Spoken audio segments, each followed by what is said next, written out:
नमस्कार साथियों, स्वागत है आप सभी का अंकित इंस्पायर्स इंडिया पर। मैं हूं अंकित अवस्थी, हाजिर हूं आपके सामने आज का सबसे बड़ा अपडेट लेकर, जिसे आए हुए अब लगभग 3.5 घंटा बीत चुका है। इस देरी की असल वजह गोले गिराने से कहीं ज्यादा इस बात की निश्चितता पर थी कि क्या वाकई में ऐसा हो रहा है या नहीं। जब दोनों तरफ से जो हेडलाइन लिखी गई है यह कन्फर्म हो जाती है, अब से 1 घंटे पहले इजराइल की तरफ से भी जब यह कन्फर्मेशन आ जाता है कि हां सीज फायर हो गया है, तब हम आपके सामने ये सेशन लाने का निश्चय करते हैं। तो आज के सेशन में आपको वो सारे की सारे अपडेट्स दिए जाएंगे कि ये सीज फायर कैसे हुआ, 12 दिन का ये युद्ध कैसे रुका, किस तरह से अमेरिकी हमलों ने इस पूरी दिशा को तय किया, किस तरह से ईरान को इस शांति के लिए मनाया गया या फिर कहा जाए तो मजबूर किया गया, इजराइल को क्या उसका मिशन अचीव हुआ, सारी बातें आज के सेशन में होंगी। आज के सेशन को लेकिन फिलहाल हम न्यूज के ही अपडेट से लेकर चल रहे हैं और न्यूज के इस बार के सबसे बड़े source none other than Donald Trump थे, जिन्होंने सभी टीवी मीडिया हाउसेस को या फिर यह कहा जाए कि सोशल मीडिया के जो हैंडल्स हैं उन्हें पछाड़ते हुए इस बार फिर से न्यूज ब्रेक की। और इस बार न्यूज ब्रेक करते हुए उन्होंने अपनी तरफ से ट्वीट किया, the cease fire is now in effect, please do not violate it, Donald J Trump president of United States. इस लाइन में बहुत दम है। ट्रंप जो इतने दिनों से क्रेडिबिलिटी इशू के लिए जूझ रहे थे, फाइनली ट्रंप आने वाले समय में अपने आज के इस कार्य से दुनिया में एक और नजरिए से देखे जाएंगे कि इन्होंने ईरान और इजराइल के वॉर को रुकवा दिया था।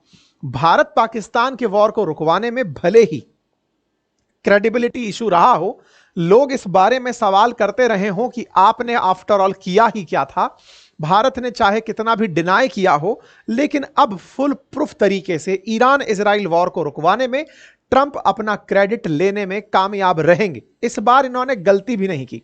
इन्होंने बकायदा घंटों के साथ बताया 6 घंटे बाद लागू हो जाएगा, 12 घंटे बाद पूरी तरह से ये जीरो माना जाएगा, 24 आवर्स में जाकर के कह दिया जाएगा कि ये युद्ध 12 दिवसीय युद्ध था। यानी कि इन्होंने पूरी की पूरी टाइमलाइंस दी थी, क्योंकि ट्रंप ने भी कहीं ना कहीं इंडिया पाकिस्तान के बीच में अगर मध्यस्थता कराने का प्रयास किया होगा तो उससे उन्हें जो अनुभव मिले कि भारत डिनायल में रहा, अमेरिका कहता रहा, अमेरिका में भी मजाक बना और भारत ने भी या फिर भारत जैसा साथी भी उनके लिए संवेदनशील हो गया।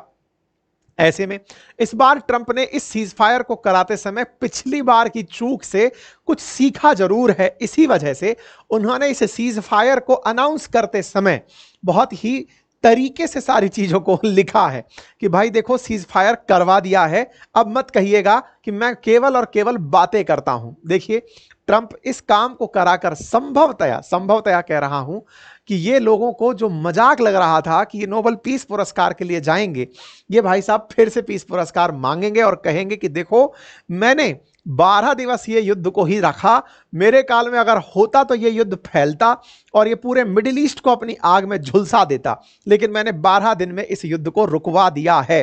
तो कुल मिलाकर के ट्रंप कारगर हुए। अब ये कैसे हुए?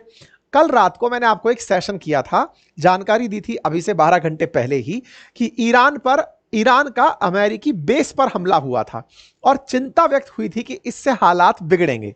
लेकिन जब मैं ये सेशन कर रहा था तो आपने सेशन के अंत तक पहुंचते पहुंचते मुझसे एक लाइन अवश्य सुनी होगी, और वो लाइन ये थी कि ये हमला इतना ज्यादा प्री प्लान्ड प्रकार का था, ईरान कल ही कह दिया था हमला करके कि हमको कतर से कोई दिक्कत नहीं है। मैंने कल आपको इस सेशन में यह भी बताया था कि इस हमले में अमेरिका का कोई नुकसान नहीं हुआ।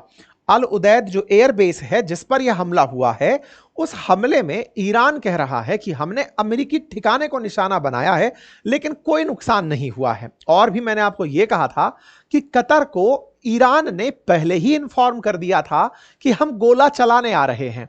वो गोला चला रहे थे, कतर उन गोलों को हवा में ही नष्ट कर रहा था।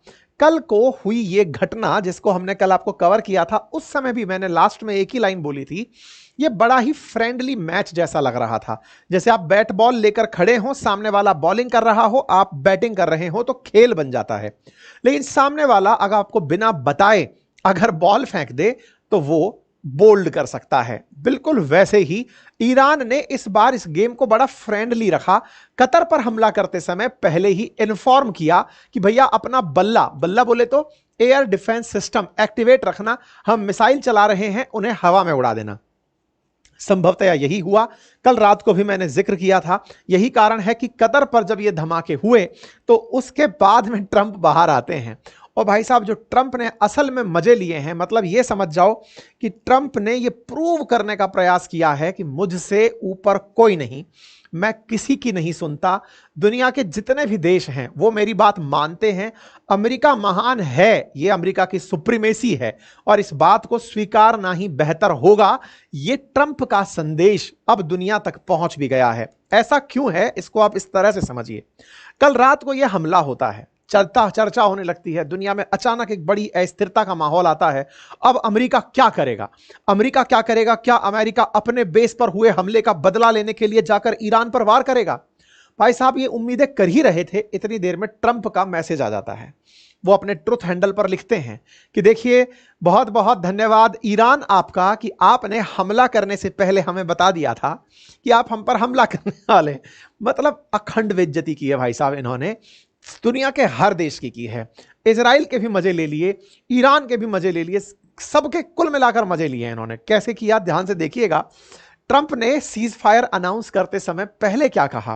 पहले इन्होंने कहा सुबह 3:30 पर। मैंने रात 12:30 बजे तो सेशन ही किया था। सेशन किया, उसके बाद में फिर आपको बताया कि अब देखना होगा, सऊदी से विमान उड़ने की खबरें आ रही हैं। ये 3:30 बजे बाहर आते हैं और कहते हैं कि भाई सुनो, अब सीज फायर हो गया है। सीज फायर हो गया, ये बिल्कुल वैसे है जैसे दो बच्चे लड़ रहे हैं, एक बच्चे ने किसी सामने वाले को बढ़िया कस के मार दिया है, कस के मार दिया, दूसरा वाला अब इज्जत पर ले लिया है। देखिए, पिट तो हम गए, लेकिन अब ये हमारी इज्जत का सवाल है, हमारी भी तो ऑडियंस है भाई, वो भी तो देख रही है हमें। ईरान ने बिल्कुल वैसे किया कि हमारे न्यूक्लियर साइट आपने तबाह कर दिए, समझ में आता है, लेकिन हमारी उस जनता को क्या, जो हमको इतना मानती है कि हम कुछ अवश्य करेंगे, जो लगा के बड़ी स्क्रीन पर देखती है कि हमने क्या नुकसान पहुंचाया, हमें कुछ करना होगा। और अमेरिका, आपका डर हमारी जनता में से हमें मिटाना होगा। तो अमेरिका ने कहा देखो, हमने तुम्हें पूरी तरह अपाहिज कर दिया है, तुम्हारे पूरे की पूरे न्यूक्लियर प्रोग्राम को खत्म कर दिया, तो अब टेंशन खत्म। अब ऐसे में तुम क्या चाहते हो? बोले हम एक बार ना आपकी तरफ बम मारेंगे। वो बात ठीक है कि आप उसे हवा में उड़ा देना, फ्रेंडली होगा। तो ट्रंप ने कहा ठीक है। 3:30 पर भाई साहब सीज फायर का ट्रंप ऐलान करते हैं और ट्रंप ऐलान करके 6 घंटे में यह लागू हो जाएगा, इस बात को वो बोलते हैं। 6 घंटे जब पूरे हुए तब ट्रंप ने फिर से लिखा कि हाँ भाई, अब सीज फायर शुरू हो गया है, अब ध्यान रखना कोई भी इसको वायलेट नहीं करेगा। तो ट्रंप ने बाकायदा 6 घंटे का इंतजार और लिया। हुआ क्या था और ये कैसे बना था पूरी कहानी? तो जैसे मैंने आपको कहा था कि अमेरिका के अंदर जो व्हाइटमैन एयरफोर्स बेस है, वहां से इनके B2 स्टेल्थ बॉम्बर जब उड़े, तब वो पूरा रास्ता तय करके ईरान के ऊपर हमला किए। ईरान में जहां हमला हुआ वहां फोर्दो, नतांज और इस्फहान नामक जो इनके न्यूक्लियर साइट्स हैं, उन पर हमला हुआ। उसके बाद ईरान का एक तरह से कहिए तो पब्लिक में गुस्सा तो बाहर आया, लेकिन उसके अंदर का दम खत्म हो गया। दम खत्म होने का मतलब था कि उसे लगने लगा कि अब हमारे पास जिसके लिए लड़ रहे थे वो ही नहीं बचा, तो हम किसके लिए संघर्ष करें। तो ईरान ने इन हमलों के बाद तुरंत रूस की यात्रा की। कल मैंने आपको सेशन में बताया भी था कि ईरान के विदेश मंत्री पुतिन से मिलने गए। पुतिन ने भी अंदर ही अंदर, मैं आपको ना एक इंटरव्यू आज जो साझा कर रहा हूं, हो सकता है कल आप में से बहुत से साथियों ने वो इंटरव्यू देखा हो, जो मैंने इजरायली राजदूत का एक इंटरव्यू किया था, उसको हमने ट्रांसलेट करके हिंदी में डाला था, वो आप लोगों ने देख लिया। उसकी डिमांड थी कि सर इसे ओरिजिनल इंग्लिश में भी डालिए, तो अभी इसके जस्ट बाद वो इंग्लिश में भी है।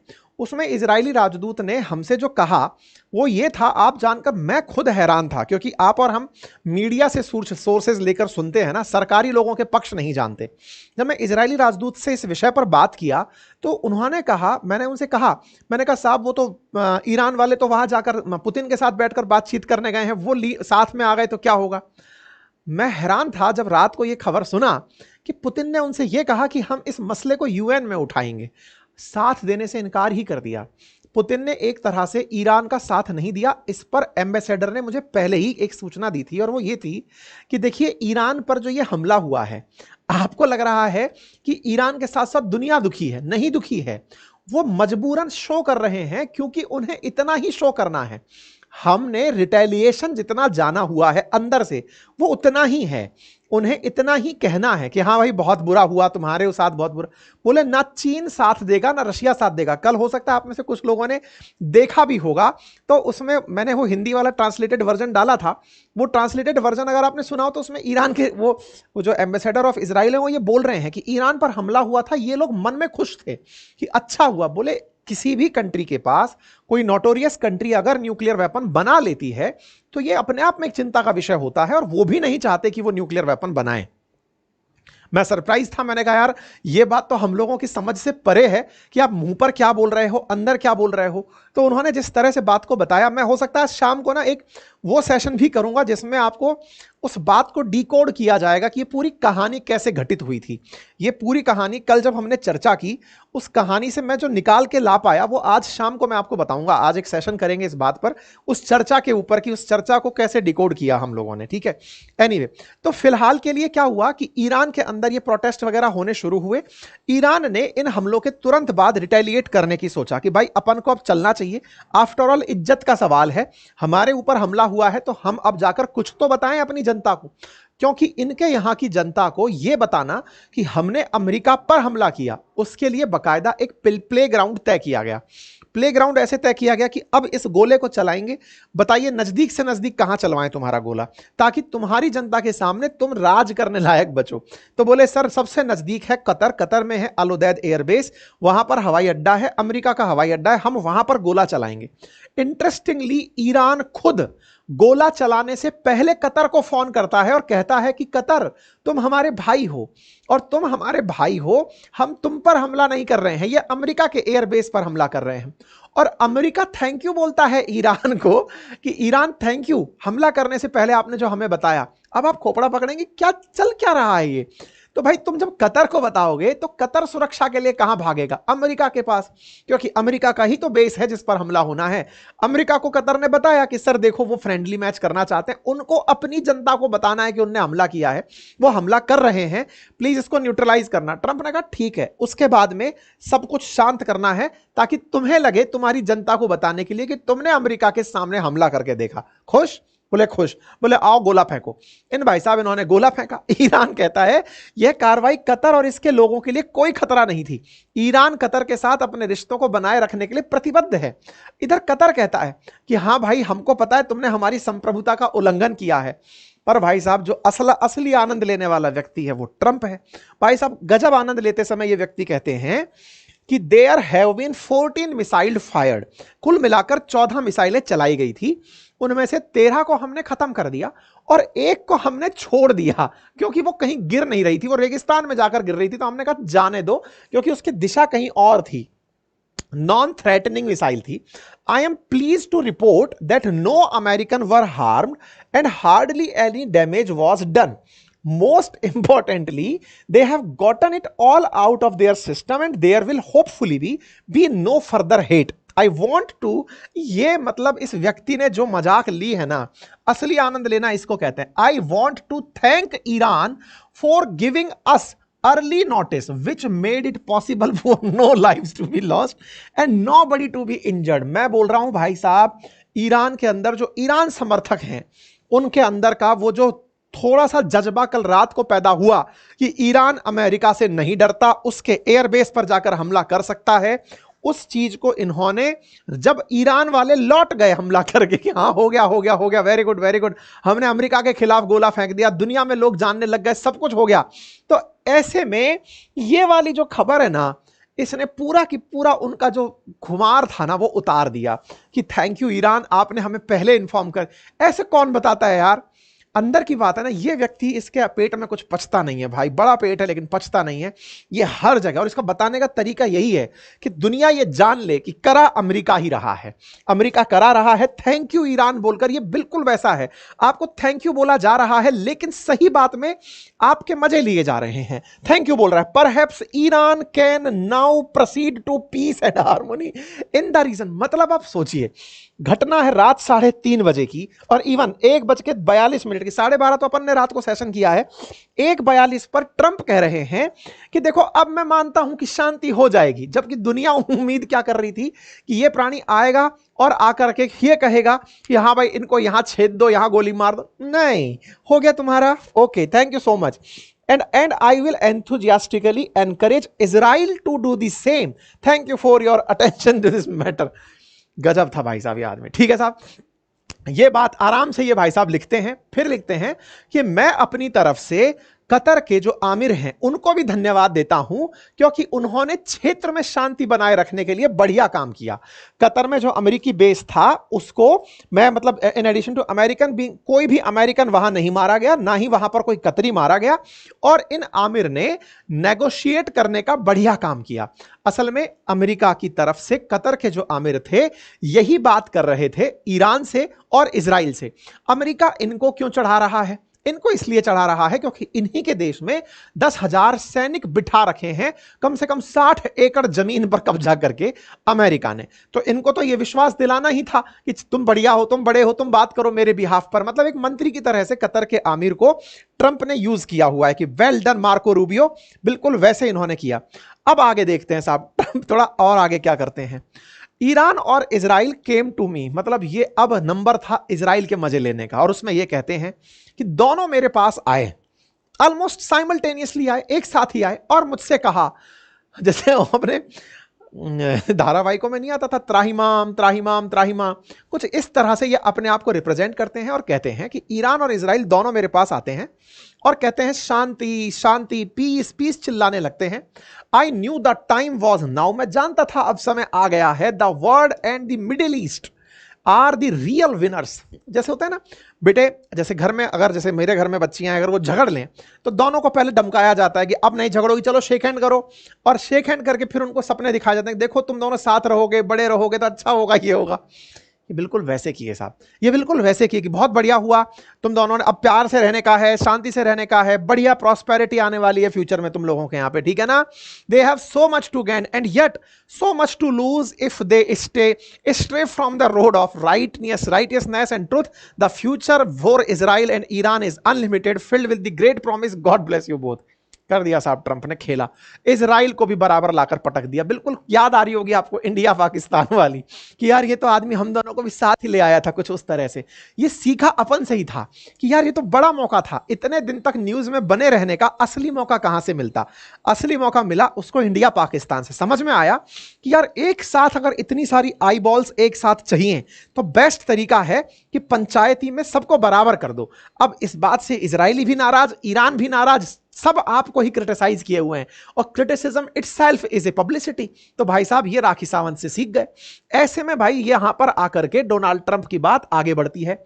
Congratulations to everyone, it has been fully agreed, and between Israel and Iran there will be a complete and total ceasefire have wound down and completely they are in progress for 12 hours, at which point the war will be considered ended. Officially Iran will start ceasefire and upon 12th hour, अब तो भाई ने घंटे के हिसाब से बताया, 12th our में ऐसा होगा, सीज फायर के 24th आवर्स में ऐसा होगा, पूरा डिटेल दे करके इस युद्ध का नाम भी दे दिया द 12 डे वॉर। भाई साहब इस दिन का नाम सिद्ध हो गया कि यह युद्ध चला। कितने दिन चला? बोले साहब 12 दिन तक युद्ध चला। अब इस बीच में देखो क्या चल रहा है। अब आपको लगेगा कि ईरान के मजे ले लिए, इसका मतलब तो इजराइल वाले बड़े खुश हुए होंगे। देखो इजराइल वालों से कल मिलकर के ये समझ में आया कि वो बहुत ज्यादा प्रैक्टिकल लोग हैं और उन्हें एक दिन का नहीं बहुत आगे तक का पहले से पता होता है। कल जब हम इजरायली एम्बेसडर से मुलाकात कर रहे थे तो उनसे ये समझ में आया कि जैसे पेजर जैसा जो धमाका था ना, वो ईरान के बारे में भी बहुत लंबे समय से प्लान कर रहे थे। आज शाम को जो सेशन करेंगे ना वो उस तरह का सेशन होगा, मतलब रिपोर्टिंग नहीं, उस पर एनालिसिस करेंगे, टाइप डिस्कशन करेंगे आप और अमन बैठ करके, जो खेला किया इन लोगों ने। भाई वो बाकायदा व्यक्ति बताया कि हमने पूरा रास्ता पहले से ही साफ कर रखा था। हमने लेबनान हटाया, सीरिया हटाया, इराक हटाया, तब जाकर ईरान तक पहुंचाया। ईरान तक एक दिन में थोड़ी पहुंचे हम लोग, हमने पूरे रास्ते साफ किए हैं कि अमेरिका को रास्ता देना है, वहां जाकर बम फटे। हम उनसे पूछ रहे थे कि अमेरिका ने आपको पीछे छोड़ दिया क्या, आपके साथ नहीं आया क्या? बोले तुम समझोगे नहीं बेटा, हमने तरीका कुछ इस तरह से किया। वाह, ये लोग बहुत तेज हैं साहब। इनको अल्टीमेटली ईरान को न्यूट्रलाइज करना था, कर दिया। ईरान अब खत्म, मतलब उसका वो न्यूक्लियर प्रोग्राम खत्म, अब तुम जीते रहो, जिंदा रखना जरूरी है।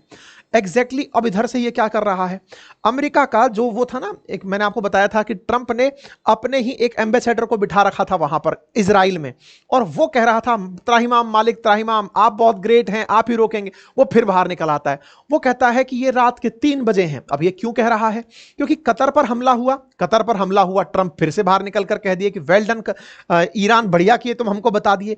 ईरान ने खोपड़ी खुजाली, यार ये क्या चल रहा है, ये आदमी फिर से हमारी मजाक ले लिया। इधर की तरफ एम्बेसडर ट्वीट करता है कि अब रात के 3 बज रहे हैं लेकिन समय नहीं बीत रहा है। ये मतलब जैसे प्रेमिका प्रेमी को लिखती होगी या प्रेमी प्रेमिका को लिखता होगा, वैसे पत्र लिख रहा है कि ये 12 दिन नहीं 12 साल हो गए, 12 महीने जैसा लग रहा है। Pray for the peace for Jerusalem. Trump के ट्वीट पर भाई साहब 12 दिन नहीं 12 महीने हो गए हैं, ऐसी फीलिंग लिख रहा है भाई ये।